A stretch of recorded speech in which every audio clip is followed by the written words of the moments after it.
This is Out of Bounds.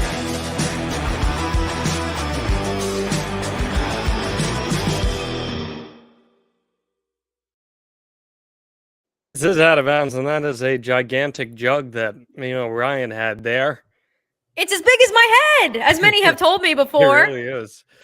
Listen, John, I got to be hydrated. We have a high-powered, high-octane show ahead of us. Yes, that we certainly do. You got to stay hydrated or you're going to dehydrate. This is Out of Bounds, your weekly spot for the weird, wacky, wild, and sports. That's Mia. I'm John, and we're going to have some fun here because there's managerial madness to go around, crazy happenings going on in the NFL and in space, apparently, and many other places as well. What's going on, Mia O'Brien?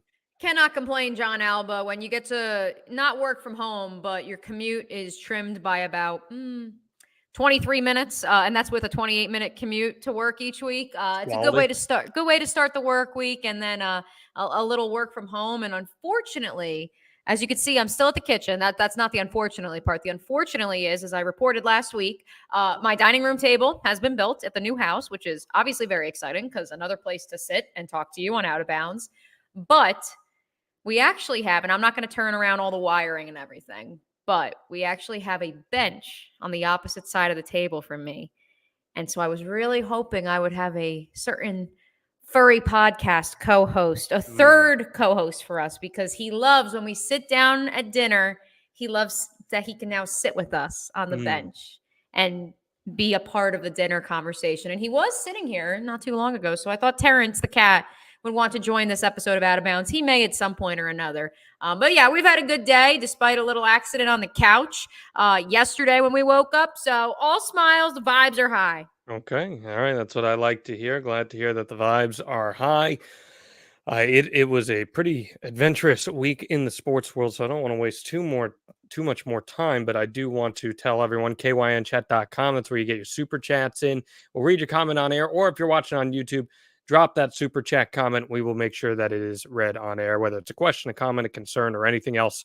To that extent, we will make sure to share it with you. We love our interaction here on Out of Bounds, so we want to see what you guys have to say throughout the course of this podcast. As we do every single week here, Mia O'Brien, we got a little opening toast. What are you drinking today? I'm drinking, actually. It's a Lagunitas, but it's actually, I just opened up the new and last pack of the daytime summer variety.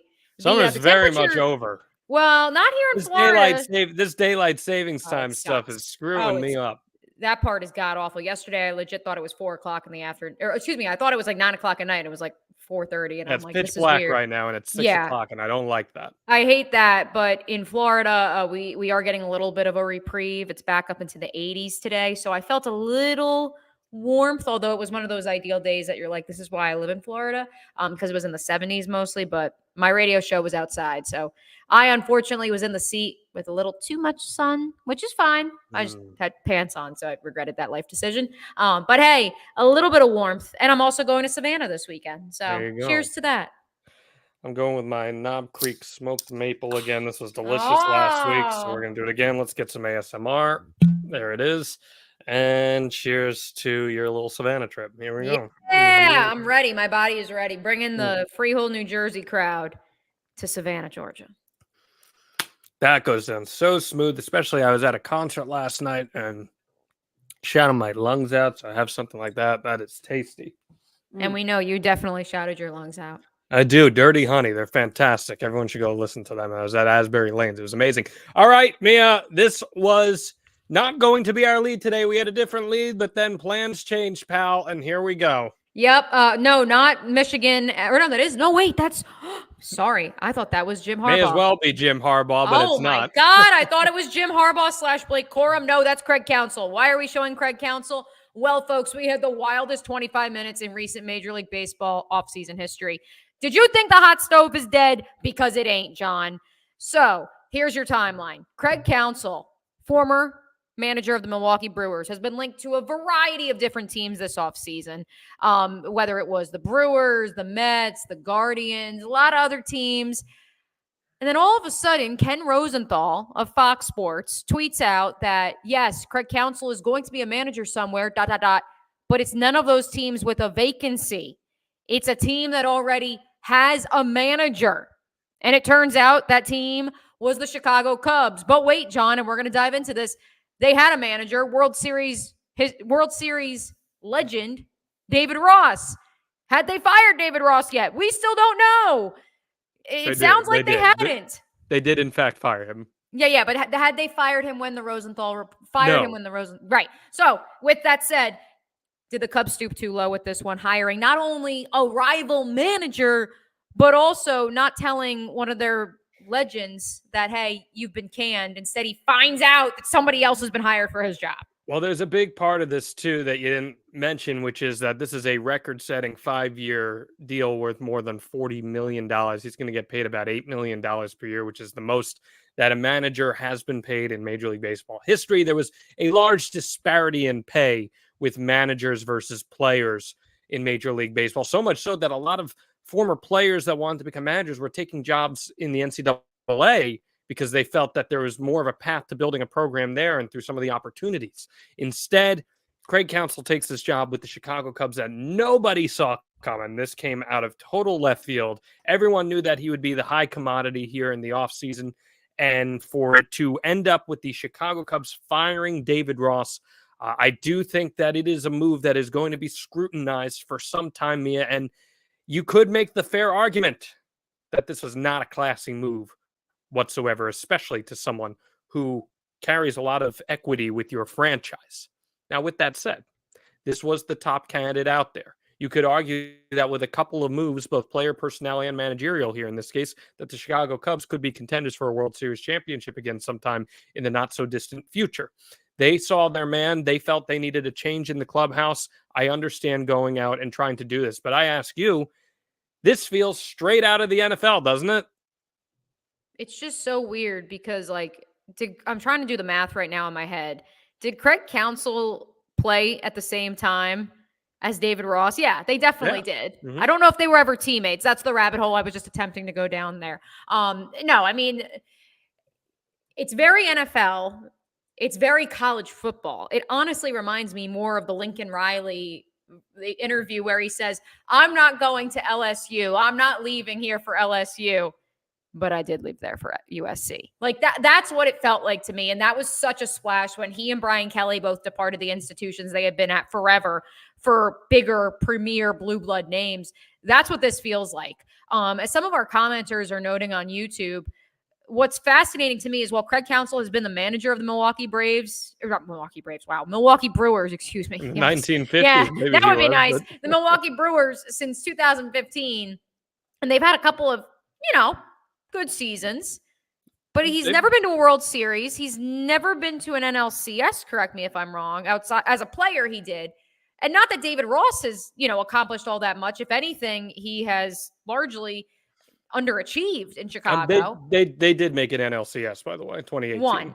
2019, yes. So one in 2018. Sorry. Yeah. So one. But then what have they done in the last 4 or 5 years? They've been competitive, don't get me wrong. And obviously they've made the postseason and they won the NL Central this year, 9 games ahead of the Cubs and everybody else. So clearly they're competitive and he's a good manager. But I want you to break down for our listeners exactly how much of a disparity there is between Craig Counsell, the manager, and David Ross, the manager. I mean, there's a track record, man. It's pretty much as simple as that.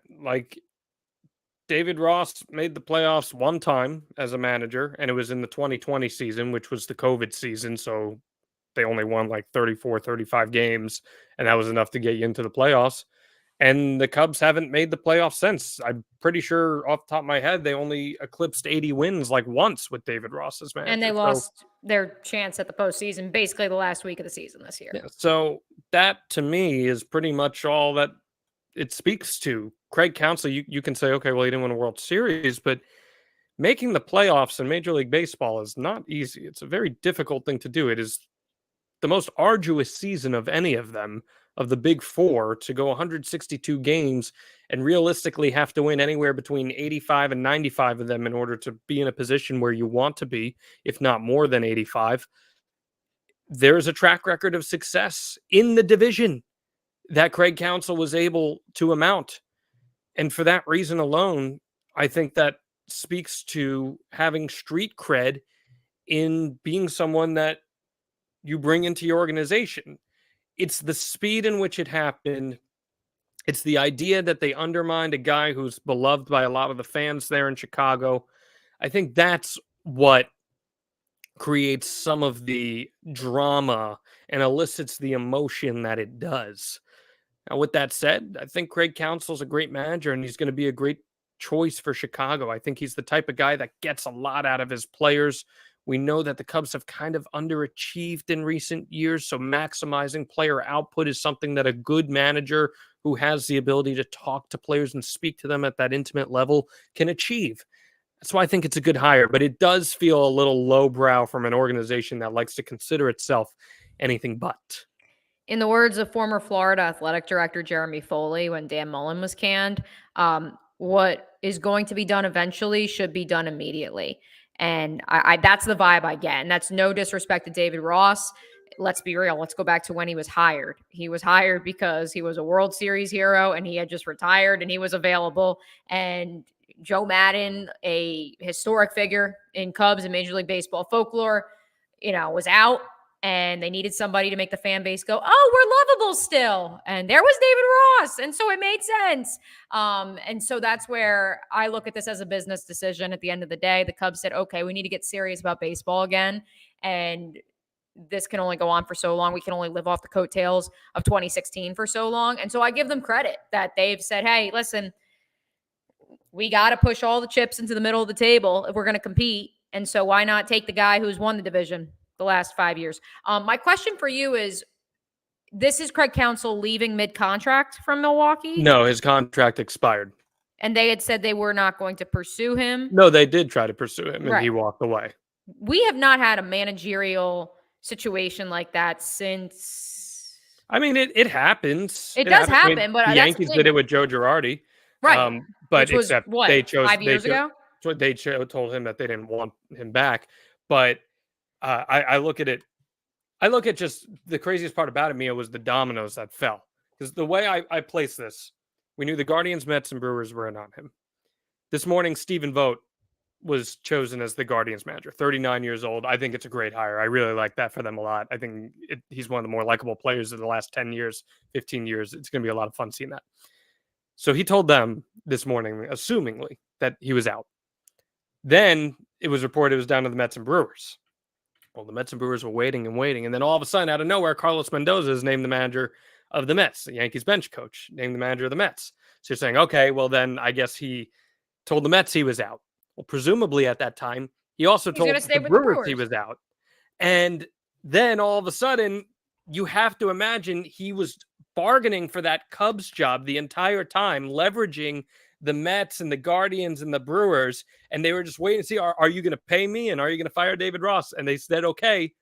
So that's when all the news started to leak out. I find that element of it so fascinating, how the media cycle works with that. Well, especially the Ken Rosenthal cryptic tweet, because nobody is more connected in baseball. Is this the first ever mystery team hire for a manager? It has to be.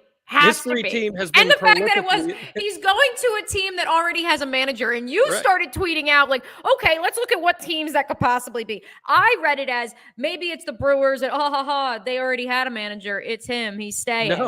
No, I really thought that. Plus, when he turned down the Mets, and they then said, well, he's not going back to the Brewers, I said instantly, I'm like, oh, he's going to the Astros. I'm like, I can't believe this. The Astros wound up finagling themselves a great manager.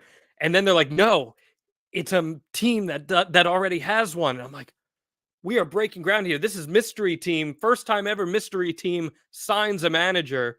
Mystery team is prolifically in on free agents, but never to managers. But Mia, ultimately, I want to close on this point. I think this is really good for getting managers paid the way they should in Major League Baseball, because they have been drastically underpaid for the amount of money that exists within the sport. And it does bring up a conversation about managers that I'd like to extend to you. Look at Bruce Bochy there. Wait, can I first read my stat? Sure. Craig Counsell, $8 million contract. It would have been the largest contract on the 2023 A's. Yes. Thank you. Make it that way you will. Bruce Bochy, lucky he wasn't managing the 2023 A's. He was managing the 2023 Texas Rangers, and he led them to a World Series championship, his fourth of his career. Dusty Baker won the World Series the year prior, Mia.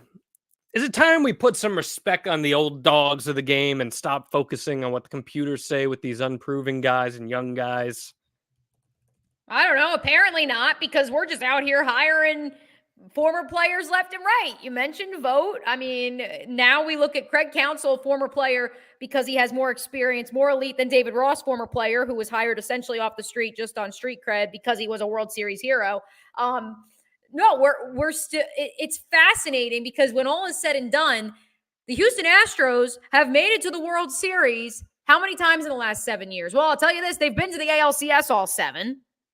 So the reality is that with Dusty Baker as their manager for the bulk of that 7 years, an old dog, they were making it to a Final Four that many of those young guns and the next up-and-coming manager could not guide their team to. The Bruce Bochy story for me is just so fascinating because, like, the man is 68 years old, John. Like, wasn't he just, like, chilling on a beach, or doesn't he, like, want to chill on a... Right, but then, like, just decides, okay, I'll come back and manage the Rangers. Deciding. Like, this is a big credit, Mia, to the Rangers upper brass. Chris Young, specifically the old pitcher who's now their head of baseball ops. Who is it? Oh, there we go. There's another one. Well, but he goes out and he says, I have a young team with a couple borderline superstars in Corey Seager, Marcus Semien. We can compete, but we need a veteran manager. There were tons of guys he could have gone out and gotten. He could have gone out and gotten Raul Ibanez or Carlos Beltran or someone like that, right? But Carlos Beltran's considered old now. Oh my goodness. No, but I'm saying, like, oh, you're referring to him as a former player. Yeah. Okay. These young managerial I thought you were referring to him as an old dog. I was like, oh my God, are we old? Managerial candidates. I'm like, okay, they could have gone for one of those, but instead they recognize, no, we need a serious man with reputation and street cred who's going to come in here, connect with our guys, bring an old school mentality while also embracing what the game is today. And there's something to that. Very much so. There's something to that. The Angels right now, they've got Buck Showalter in their candidate pool for manager. I have no issue with that. We saw what he did in his first season with the Mets. This past season, I think everything just kind of got away from them. And there is merit, in my opinion, Mia, to having these guys that have the street cred come in and do something for you. You don't have to tell me. The team I cover, I mean, hello, let's be real here. Like, in the pool of the former players that, trust me, the Byron Leftwiches of the world, the Dan Campbell's, who was doing very well in Detroit for what it's worth, but all the former players that's like the hip new Kellen Moore, like in the NFL, those are the buzzwords. Doug Peterson, won a Super Bowl. But guess what? He was the right choice because you needed someone to come in, set ground rules, set expectations, make it normal, who had done it before. And guess what? They went to the playoffs in year 1 under Doug Peterson. And so, yes. And they're on a good trajectory. Correct, because they brought in a sturdy hand. And yes, I will eat crow. If they had brought in Byron Leftwich, I don't know what happens. I honestly don't. But at least with Doug, you knew what you were going to get. And I think with Bruce Bochy, you knew what you're going to get. And I think with Dusty Baker, you knew what you were going to get. With these young cats, that's the thing that you don't know. Especially when, I don't know, you're hiring Aaron Boone out of the press box, having never managed, or better yet, and I'm going to flip this on its head because we're going to talk about it in a little bit, Antonio Pierce, who was an ESPN analyst, then was a high school coach, then was an Arizona State assistant coach, which we won't even get into that, and now all of a sudden is an interim head coach of an NFL franchise. Yeah, at least he was on the NFL staff. Correct. But again, so but there's plenty. I mean, look at Josh McCown. Let's talk about Josh McCown being a finalist for the Houston Texans job a few years ago when his only coaching experience was in high school. And look, Doug Peterson started as a high school coach after his playing days. So, like, it's totally possible. But I just think that, yes, at the end of the day, these young players, they're great names, and it's a great idea that, hey, they can communicate better with the players. Dusty Baker played in the majors. Correct me if I'm wrong. Long time. Doug Peterson, 14 years as a backup to a guy named Brett Favre. Dusty Baker is credited with inventing the high five when he was a player. Right. So that's why this notion of, yeah, I did. This notion of We need to hire young coaches that just finished playing because they will relate. It can work in some circumstances, i.e. Sean McVay, but in others, maybe you do still need that mentor figure who, wait for it, also played. But at some point, someone's got to give them their first shot. I'm not going to sit up here and like yell at a cloud and say like you need to earn your due, because the Sean McVay school and coaching tree will tell you otherwise. But the Josh McCown jumping right from high school is nuts. Aaron Boone jumping right from ESPN, like, I don't know. Let's keep rolling, Mia. Let's head on over to the NFL. Yes, let's do it. My guy, Josh freaking Dobbs, the Passtronaut, as NASA is now referring to him as. Yeah, Josh Dobbs, University of Tennessee grad, former Jaguar, former Steeler twice, former Cleveland Brown twice, now the former quarterback of the Arizona Cardinals, was traded to the Vikings on a Tuesday. He did an internship at NASA once upon a time because he was a aerospace engineering major at Tennessee. And he also interned for NASA in the past.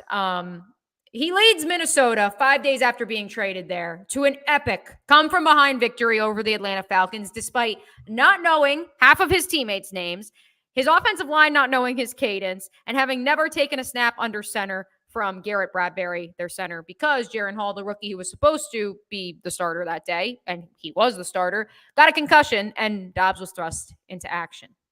But let's bring it back. John, is Passtronaut the greatest nickname ever and the most wild turn of events in someone's life? This is awesome. I mean, look at that picture, first off. So I also want to know, like, I wasn't kidding when I said former Jaguar, because, like, Josh was here, and, like, he did his internship at NASA while he was playing for the Jaguars in 2020. No, it's amazing. It's like, awesome. Actually, the Passtronaut is the coolest. Yeah, it's a niche reference, but this is straight out of the vocabulary of our mutual pal Luke Hetrick. He would come up with something like the Passtronaut. This is amazing. He was at the game, so. Yes, he was. This is an outstanding sports story. How could you not love this story? I mean, you hate the concussion, obviously, but you love the opportunity that Dobbs is this journeyman, comes in off a trade. Maybe he'll get some playing time, maybe he won't, and all of a sudden you're thrust right into it, playing from behind, on the sidelines as the defense is on the field, and he's realizing he's about to come in the game. He's running the offensive cadences just to try to get an idea of what kind of chemistry are we going to have. They're running basic plays. They're not running anything crazy, but they're efficient and they're converting. And Dobbs proves that he's a good athlete. And as a result, he leads him to a win. This is an amazing story. I love the nickname, the Passtronaut. Let's keep it running. The NFL needs more stories like this. This has been a putrid year, and we're going to talk more about it in just a little bit for quarterbacks in the NFL. I can't remember in my lifetime as a fan that we've seen a year like this for quarterbacks and just misfortune across the league. So let's embrace this great story that we have here in Josh Dobbs and feed all in to the aura of the Passtronaut. Also, for what it's worth, the Passtronaut wasn't doing that bad in Arizona. Like, I'm not going to say they're tanking, but like they're, come on. Kyler Murray is supposed to be activated this week. Is he? Is he not? Yeah, well, he is active this week, this coming week. Yeah, I mean, there's a 21-day window. He has to be activated, or else. Will he play? Will he be a healthy scratch? To be determined. And then you combine that with some of the other personnel moves they made this offseason. And so the reality is that he was on a team that really wasn't given a shot to win, and now he is transplanted to a team that just lost its quarterback, but they were winners of 4 straight and have been left for dead when it came to their playoff hopes. But we're sitting at 500, which in the NFC, I mean, you're already in a wild card spot, basically, by virtue of everybody else being so awful. And so it's awesome. I hope it continues because he's a great dude. He was awesome here, even though he never got to be on the field. They love him in Pittsburgh. They love him in Cleveland. They love him in Tennessee. He actually, John, we forget last year that de facto AFC South championship game, because Malik Willis was awful, because Ryan Tannehill was hurt, the Titans went out and signed Josh Dobbs off the Browns practice squad. And in 2 weeks' time, he was their quarterback in a game that was winning into the playoffs. So this guy has played in big games before. He has, he actually has been in the NFL for years now. He's clearly brilliant because he is an astronaut and he's an aerospace engineer. But yeah, it's just awesome. And I love the video that, he does a selfie and he's like, "Hey, Skull Nation, My name is Josh. Nice to meet you. Like, it was just too good to be true. So I hope it continues. Mostly because I want my son Danielle Hunter to continue to thrive. If he's not going to be in Jacksonville, I want him to at least make the playoffs because he and the Vikings are going to split paths soon, and hopefully he ends up here. But no, the reality is that that's a team that now they've lost Cam Akers to an Achilles as well, even after losing Kirk Cousins. They've given TJ Hawkinson a ton of money. They draft Jordan Addison. They've been without Justin Jefferson during a 4-game win streak, which is crazy to think about. Very much so. It's a really good story. And as much as everyone loves the Detroit Lions, I would love nothing more than the Minnesota Vikings coming from behind and stealing the NFC North. I did say it's been a weird year for quarterbacks in boy. the NFL. If Tommy DeVito starts on Sunday, 10 rookie quarterbacks will have started this season. We are in week 10, John. That's nuts. Well, it's looking very likely that Tommy DeVito is going to start this weekend for the New York Football Giants because Daniel Jones tore his ACL in the Giants' blowout loss against Antonio Pierce's Raiders. Not even a full half after getting cleared from a neck injury that caused him to miss several weeks. This, of course, Mia, on the heels of him signing a massive 4-year, $160 million extension this past offseason. Now, there's a legitimate chance that this guy never plays another snap for the New York Giants. Is this the worst contract in NFL history? Not in the slightest, because Nick Foles was given $88 million, played in 3.5 games, was booed off the field, and then traded to Chicago, who somehow took on that astronomical contract back in 2020. You combine that with the deal that Blake Bortles was given, and no, I have anecdotal evidence to suggest more futility. Haynesworth is a pretty bad one, too. Right. The reality is with the Giants is that this was the cost of doing business. They were not in a draft position in the draft order to draft a quarterback. There was no one to really throw a bag at or trade for, nor did they have the assets for it. And so they were going to, akin to the Geno Smith deal, and quite honestly, I think the deal that Kirk Cousins is going to get at the end of this year, they had to come to a common ground with Daniel Jones, especially because they knew they were going to tag Saquon Barkley, where they could get a 2 to 3 year deal where they could get out from underneath it after year 1 or year 2. And that's what they did. Well, certainly the dead cap number, whatever year they end up parting ways, is not going to be pretty. The reality is that you could keep Daniel Jones under contract as much as you'll be paying him next year to probably not start the season because of when his injury occurred, I would assume. Even if he's your bridge quarterback, look, it's the cost of doing business. He was not the highest paid quarterback in the National Football League. He wasn't even the top 10. This is the reality of the world we live in. Well, there's an argument to be made that they should have given the contract to Saquon, and then Daniel Jones should have gotten the franchise tag. Yeah, well, who would have stopped Saquon from getting hurt? Because Saquon could have gotten hurt. I don't disagree. I'm just making. And also, who would have been their quarterback? Oh, they would have just tagged Daniel Jones? I'm saying tag Jones, and then. Yeah, but then the dollars and cents don't match up, though, because you would have to pay a quarterback like $30 million on the tag. It's always going to be an interesting situation because Daniel Jones was not a Brian Daboll and Joe Shane guy. And that was always going to be the interesting situation. Because Saquon. The Giants overachieved last year. No question. Where they ran into a weak NFC. Daniel Jones had a great year. He was really, really good last year. And Saquon was really, really good. And as a result, all those things together meshed for a playoff win. So you can make the argument that the Giants might have fooled themselves into thinking that they were better than they probably actually were, even though I do think there is some degree of talent on this team, especially on the defensive side. But ultimately, they were well over a year ahead of schedule. Now, the Giants find themselves in a situation where you got to imagine, Mia, that Shane and Daboll are going to want their guy at quarterback. And it's not especially with where they may be picking, John. That's what I'm saying. And it's not going to be Daniel Jones, regardless of what happens. I think even had Jones been fine this year, I still think there would have been a chance that they would have at some point in the next couple of years made a move for a quarterback long term. I think that's totally plausible.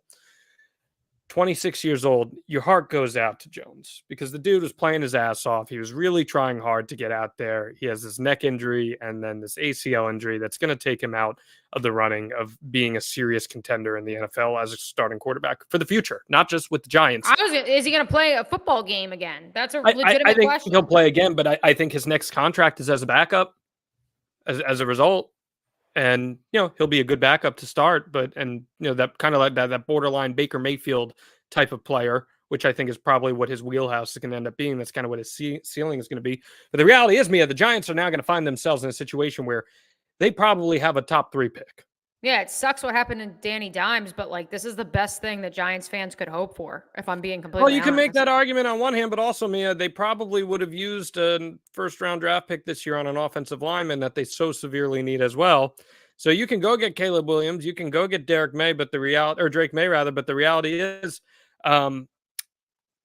you don't. And I know I said the reality is like 3 times here. That's because the Giants have been dealing with a harsh dose of reality. A harsh dosage of reality. If you don't have an offensive line to protect any of these quarterbacks, it's not really going to matter how good they are. Yeah, but look at what the Houston Texans are doing with a patchwork offensive line. I feel like I'm not as familiar with the Giants cap or draft situation coming up this spring. Not great. Well, draft they have capital, but they don't have a lot of cap room.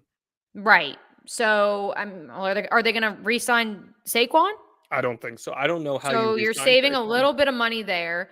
You obviously traded away Leonard Williams. Leonard Williams, which was a big contract. You got the boy off the couch. You're not going to have him hanging around, I wouldn't think. Thank you, Justin Pugh. Look, you go out, you find second, third, fourth round draft picks, and yeah, it's going to stink that they're going to have to take their lumps along with the quarterback, and the quarterback's probably going to get hit a lot the first year. But the hope is by drafting one of those elite guys, it's a guy who has pocket presence. Like that was part of the issue, or not non-issue, I should say, with Trevor Lawrence was like his rookie year, he was like, it wasn't a great offensive line, but he wasn't even in the bottom 15 in sacks because his pocket awareness was so great. And so by going out and getting a Caleb Williams or getting a Drake May, well, certainly they're going to have to evade pressure. If you get a guy that's smart enough, sacks can be a quarterback stat or lack thereof. There's also an argument to be made that quarterbacks truly are better situated sitting a year coming out of the draft, learning, or at least just not even learning. Bring Tyrod back. He's under contract for another year, right? Yeah, Tyrod, they could. I mean, if the guy's even healthy, your heart breaks for him too. But there are so many guys historically who have benefited from sitting even the first 7-8 games of a season before being brought in. Will Levis right now, look what's going on there in Tennessee.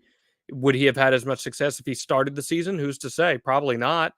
The guy's got a great arm, but just getting those 7-8 games of learning the speed of the game in practice and everything, it really makes a big difference. So that's going to be Lamar sat the first 7-8 games. What's that? Lamar Jackson. Yeah, Lamar Jackson sat. Eli Manning sat. Phillip Rivers sat. There's a lot. Patrick Mahomes. Did you also know his dad played baseball? I think that was truthfully where he really learned how to be so elusive. But yeah, but that brings up the question then, Mia, what becomes of Caleb Williams and will he be ready for the NFL? Yeah, I have a lot of feelings on this one. All right. So he is the projected number 1 overall pick. However, let's run through the litany of items when it comes to Caleb Williams, the USC quarterback. After his Trojans lost 52-42 to the Washington Huskies on Saturday, he cried in his mother's arms in the stands. He ran over to his family. He jumps in the stands. He was sobbing behind a sign she was holding. The 2022 Heisman Trophy winner explained that all he wanted to do was spend time with his pooch during the post-game press conference after crying to his mom. Quote, "I want to go home and cuddle with my dog and watch some shows." Now, this, John, before I get to our question, is on the heels of what I texted you this morning, which is what a lot of college scouts and people around football are questioning. This is the same guy that painted F Utah on his nails prior to the Pac-12 championship game last year, in which his USC team was blown out by the aforementioned Utah Utes. And so my question is, when it comes to Caleb Williams, is he going to be too soft for New York? Is he relatable? What sort of read do we have on this guy? I don't know. Listen, when I hear I just want to cuddle my pooch and watch some shows, that's my energy through and through.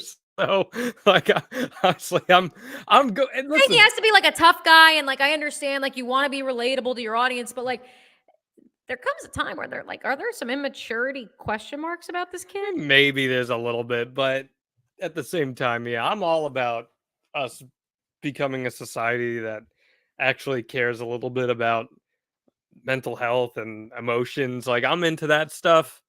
And for him to just be like, I want to cuddle my dog and watch some shows to feel better. We've all been there. We've all been there. That's relatable to me. That's an everyday John over there that I could get down with and get along with.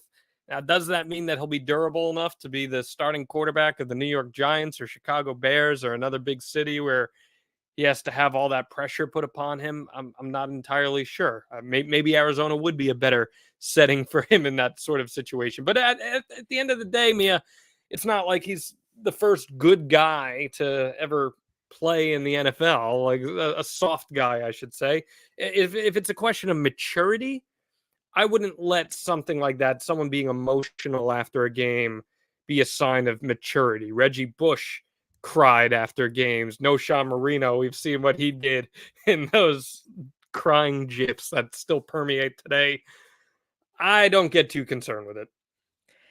I don't get concerned with it, but there's been enough of like sassy moments, like yelling at his offensive lineman, yelling at the sideline. If the pressure isn't if the protection isn't exactly what he wants, which I respect, he's a perfectionist. I respect he wants his team to perform at a high level, but there's enough moments of where I'm like, like, is this like, bite your lip, bite your tongue, move forward, try to play the game. And not that he hasn't. And look, he dazzled the first 6 weeks of the season. The guy's talent is off the freaking charts. But there's part of me that also is like, can he handle the pressure on the field, let alone the pressure off the field? I think he can. He's from the DMV. So it's not like he's coming from like some rural area where he's never been exposed to these bright lights. He's been in Los Angeles the last 2 years. He's coached by Lincoln Riley. But I don't know. There's a couple different moments where I'm just like, listen, I covered the ultimate. Every time you're losing, you have to make a scene and cry hysterically and get upset in Urban Meyer. And I'm not saying Caleb Williams is at that level, but as Swamp Kings reminded us, like that was a whole culture and a whole team that anytime they lost, it turned into like this huge production. And you're going to have to lose the first year. That's why you're going to one of these big teams. And then also the whole thing from his dad about, did you read this? Or his dad believes that whichever team picks him should give him like a 10% ownership stake. So if it's the Arizona Cardinals, they better be ready for that. Like, I don't know. Like, I think he's going to be great. Like, I agree. He is better than many quarterbacks that are starting in the National Football League right now. And listen, everyone says he's a mature kid, but there's some things that I'm just like, Well, thankfully, May is out there as another option because I think May is right up there with him in terms of what he brings to the table as a potential NFL starting quarterback. So whoever the top 2-3 teams are, depending on their positional needs come draft time, I don't think you're going to be in a losing scenario regardless. I think you're going to have a good pick at a potential franchise cornerstone. More than most other teams have had an opportunity in a while. You got to love those years in the NFL draft, Mia, where you just have this elite talent pool at the top, where it really does make it exciting that even if you don't have the number 1 overall pick, you're going to walk away with a great player. Right, exactly. Especially at the quarterback position, the most important position in football and arguably sports. And I think that you do have that this year, even beyond those top 2, because Bo Nix is playing at an elite level. I understand it's college football. I understand people disrespect the Pac-12. And that he's like 45 years old. So is Michael Penix Jr., and he's a lefty, so he's got that working against him. But both those guys are playing at an elite level. We don't know yet if Riley Leonard is coming out. We don't know yet if Carson Beck is coming out. Those are 2 guys that are your prototypical. But then you don't want to be the team that picks Bryce Young over C.J. Stroud. Well, what would you say about Jalen Milroe right now? Like, he's a different type of quarterback too. So you don't want to be the team that passed on Will Levis for an entire round.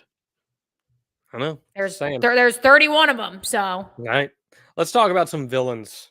Yeah. Ooh, I love this. I love talking about punchable faces. Oh, yay! So what a segue. Ric Flair, the 16-time See, world Jim Harbaugh champion. did make an appearance in this show. Yes.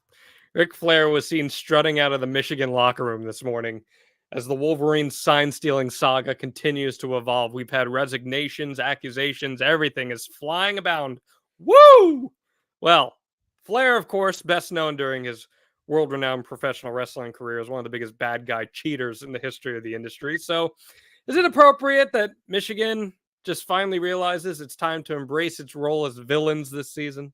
They have to, because already there's calls for what if they win the national championship? Are they going to vacate it? Which, the NCAA loves to vacate and take down banners. That's their favorite. That is their juice. They haven't done it since Louisville basketball 2013. They need it in their veins. So yes, I think Jim Harbaugh needs to completely turn heel, especially because on the other side of that rivalry, I'm sorry, Ryan Day gets whinier by the minute. I am over him. I've been over him, but now I'm really over him. So what's great is Jim Harbaugh has an opportunity to be a villain, but who's also like respected, if that makes sense. And especially when you're hanging out like guys like Ric Flair, like he's kind of like he's a villain, but he's lovable too. People love Ric Flair. Yeah. Well, not niche diehard wrestling fans like yourself and Tony Khan. But I think like Tony Khan just signed Ric Flair. Right. Thank you. He does love him. Pop culture wise, I think he's a celebrated figure.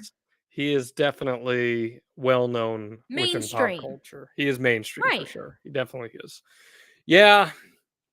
This was just funny. When I saw on Twitter, X, Twix, whatever, today that Ric Flair walked out of the Michigan locker room, I was like, you've got to be kidding me. You got to. And apparently Jim Harbaugh and Ric Flair have been longtime friends, so that's why he was there. But I rolled my eyes immediately. I was like, this is playing into the bit if I have ever seen it for Michigan. The question is, though, I like it better than it's Ohio State against the world. I love this much better. No, this is much better. Listen, we're going to reach a point, if we haven't reached it already, where there are going to be very serious calls for Michigan to be disqualified from this season.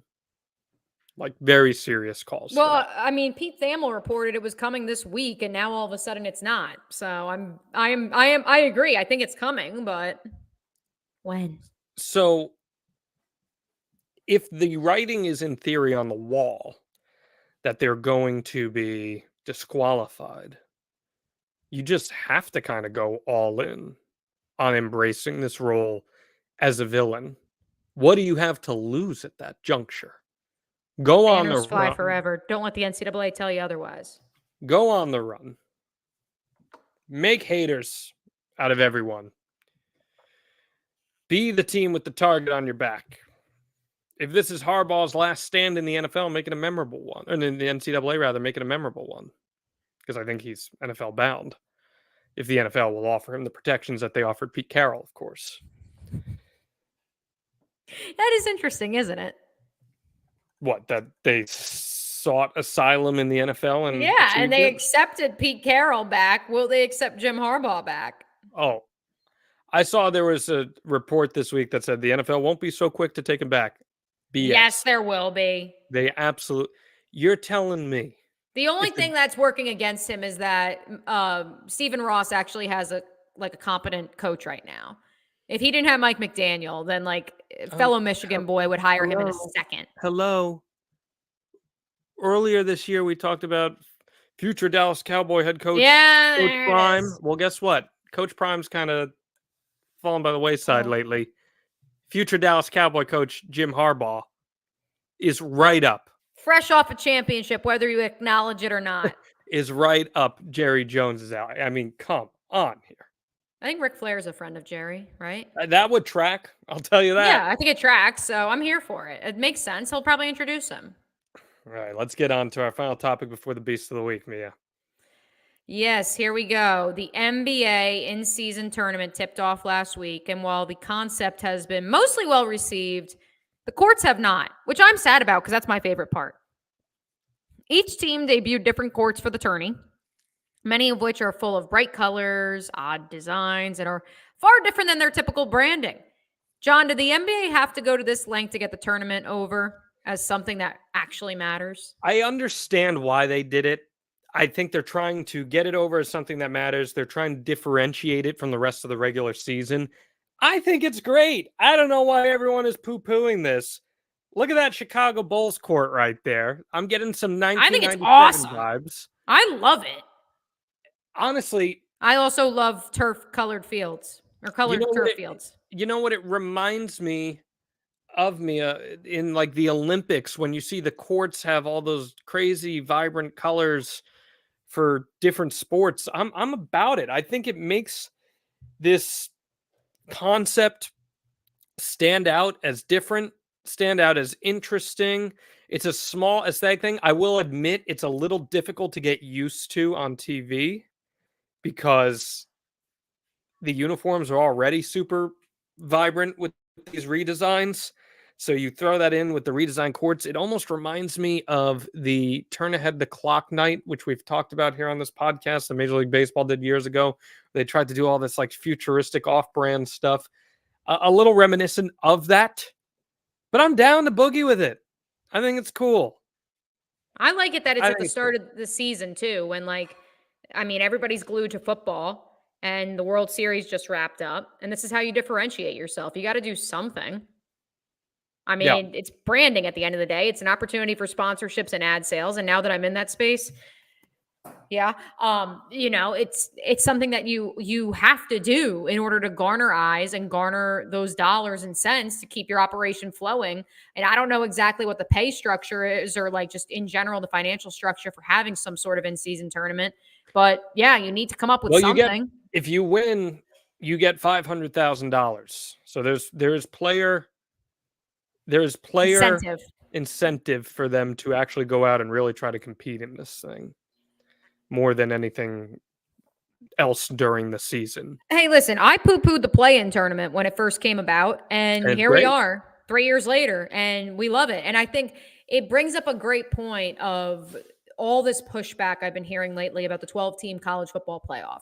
We are a country that values the NCAA tournament like no other. Outside of the mammoth that is the National Football League, it is the highest revenue grossing sporting event in our nation, and 68 teams make the field. And I love when people say, well, that's too many. No, it's not. Because when the one beats the 16, you are all glued to it, and you know everything about St. Peter's, about Fairleigh Dickinson, where their moms are from, and what their favorite ice cream flavor is. So I don't want to hear it that, oh, well, now that you have extra teams making the NBA playoffs, or 12-team playoff, like I don't want to see Wisconsin or, well, guess what? If Wisconsin and their defense somehow stifles Alabama, you can't be upset about it. It's a football game. You can be upset if Jalen Milroe, heaven forbid, gets hurt, but that's also part of the game. So, yeah, I'm here for it. I appreciate the NBA trying to be creative. It's akin to also with the PGA Tour coming up with the Tiger Golf League. And, as much as we're not LIV fans necessarily, but the thought of if LIV and PGA Tour are to combine the team events that you saw in LIV, you would see them during the fall of the PGA Tour schedule. And I think that would be cool because on like an off, I don't know, Friday, you want to watch team golf and it's Spieth. People love the Ryder Cup, and it's, Spieth, Rory, and Tiger are all like on the same team. Like you would watch that. So again, you have to get creative, especially with this time of the year. And aside, did you see the video of Charlie Wood swinging today? Oh, I've seen him swing before, and it's remarkable. He's his father, but also like he's what, 12 now, 13? His swing is unbelievable. Wow. His follow through is a mirror image of his father. And it looks effortless. God, is that going to be a fun story over the years or what? I hope he pans out because we also forget how much that kid's been through. He was so young. Who would be bigger, him or Bronny? Bronny now, in light of everything that happened with the sudden cardiac arrest. Bronny, just I feel bad because there's been so much expectation placed on him. And I don't think his natural God-given abilities, as great as they are, match that of his father, because I don't think we will ever see another human being that has been given that. And you can make that argument for Tiger as well. But if, Charlie goes out. The jury's still out on Charlie. We haven't seen him in that setting. Right. Yet. And also, I think if Charlie goes out and is a top 10 golfer for like a 10-year stretch, you're going to look back and you're like, damn, like he took it and he ran with it. So like, good for that kid. Yeah. All right, man. It's time for the beast of the week. Who was or what did or what when was the most beastly thing? We are actually, John, are you ready for this? I don't think we've ever done this on this program. Okay. We are going to take it to field hockey. Oh, I know what you're going to say. You Okay. heard that right. So Yeah, okay. Erin Matson, who, mind you, the greatest player, arguably, in UNC field hockey history, North Carolina, of course. They now have won 7 straight ACC championships. Erin Matson made history this past summer, or 2 summers ago now. I'm doing the math in my head. When at 23 years old, she was named the head coach, fresh off of graduating, fresh off her COVID 5th year at North Carolina. She now is the head coach. And at 24 years old now, I believe she is, or she's 23. She was hired at 22. She is the first ACC field hockey coach to win a title in her first season. And yes, she is also the youngest head coach in the history of the sport. And 7 straight for the Tar Heels. Good for them. We talk about UConn and what they've been able to do, but that's absurd. That is amazing. That is amazing to be able to command that respect too at that age. Yeah, it goes back to our argument about managers. She was literally playing with these girls and was their captain, and now she's actually the They're coach. like, wow, you're good enough to do this. Why don't you do it? And they said in the interview, or in the story that was written up with the AD, just said she showed up to the interview and she was more prepared than any other candidate. And she had all papers and spreadsheets of how she was going to run and everything. And they were like, well, she's the most qualified candidate. So my beast of the week, James Harden. Why is James Harden the beast of the week? Well, guess what, James Harden? You finally got your trade. You got everything you wanted. This guy is the master manipulator of the NBA. Somehow, some way, he has found his way to whatever team and destination he wants to. But guess what? This is probably your last shot at it. This is your last chance to go out there and prove that you are not just a championship caliber player, but a championship caliber teammate. If you don't get it done with the Los Angeles Clippers, no NBA team is going to give you everything you want ever again. It's never going to happen again. It might never happen again as is, even if you do well. But he got everything he wanted, Mia. So congrats, Mr. Beast of the Week. Now go out there and play winning basketball as a teammate. And he had the most beastly comment I've ever heard. He said, I'm not a system player. I am the system. I want that on a t-shirt. By the way, I hope he makes it past this season so he can partake in their shiny new arena. Yes. But I'm not so sure that's going to happen. I am the system. The solar system, if you're Josh Dobbs. This has been Out of Bounds. That's me, O'Brien. I'm John Alba. We will see you next week right here on Know Your News.